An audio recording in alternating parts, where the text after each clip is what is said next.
शेर और बैल का झगड़ा। सुंदरवन नामक जंगल में तरह तरह के जानवर रहते थे। वहाँ बहुत सारी गायें भी रहा करती थी। एक दिन एक गाय अपने झुंड से निकलकर शेरनी की गुफा तक चली आई। गाय को बिल्कुल भी पता नहीं था कि वह अपने झुंड से अलग हो गई है। जब वह गुफा की तरफ चली जा रही थी तभी उसने आगे देखा, उसको एक शेरनी दिखी। शेरनी को देखकर गाय डर गई और उसने पीछे देखा तो उसे एहसास हुआ कि वह झुंड से बहुत दूर चली आई है। गाय डरी हुई थी और बहुत सहमी सी लग रही थी।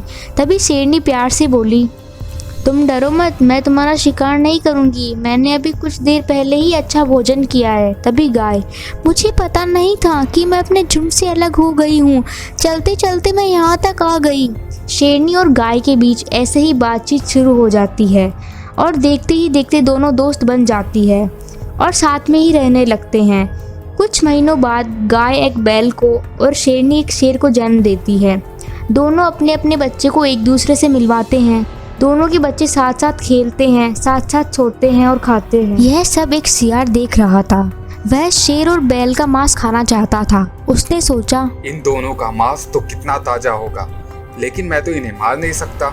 मुझे इन दोनों के बीच लड़ाई करवानी होगी ताकि ये आपस में एक दूसरे को मार दे, लेकिन मुझे थोड़ा इंतजार करना होगा।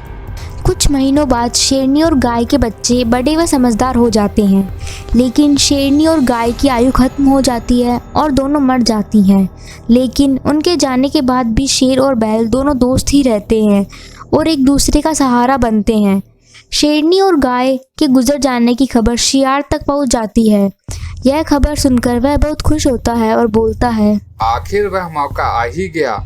अब तो इनके बीच लड़ाई करवाने का सबसे अच्छा मौका और कहीं नहीं मिलेगा। अब तो इन्हें समझाने वाला भी कोई नहीं रहा। यह सोचकर शियार शेर के पास जाता है और शेर से बोलता है, आपको पता है आपका दोस्त बैल आपके बारे में क्या सोचता है? वह अब आपकी जगह लेना चाहता है। आपके साथ रहकर वो सोचता है कि वह अब ज्यादा ताकतवर है। खैर, मेरा काम है आपको सावधान करना। आप तो जंगल के राजा हैं, इसलिए बाकी आपकी मर्जी। शेर सियार की बातों पर ध्यान नहीं देता। सियार वहां से होकर बैल के पास जाता है और बैल से बोलता है, आपको पता है कि आपके शेर दोस्त आपके बारे में क्या सोचते हैं? वह सोचते हैं कि उनकी ताकत की वजह से ही आप उनके साथ रहते हैं, ताकि आप उनकी ताकत से सुरक्षित रहें। कहीं आगे जाके आपको वो गुलाम ना बना ले। मैं तो आपकी फिक्र करता हूँ, इसलिए मैं आपको समझा रहा हूँ। बैल भी सियार की बातों पर इतना ध्यान नहीं देता और सियार वहां से चला जाता है। लेकिन सियार का उपाय काम कर जाता है। शेर और बैल के बीच में गलतफहमी पैदा हो जाती है और एक दिन ऐसा आता है, दोनों के बीच घमासान युद्ध होने लगता है। दोनों एक दूसरे से लड़ाई करने लगते हैं। उधर सियार को मजा आ रहा होता है।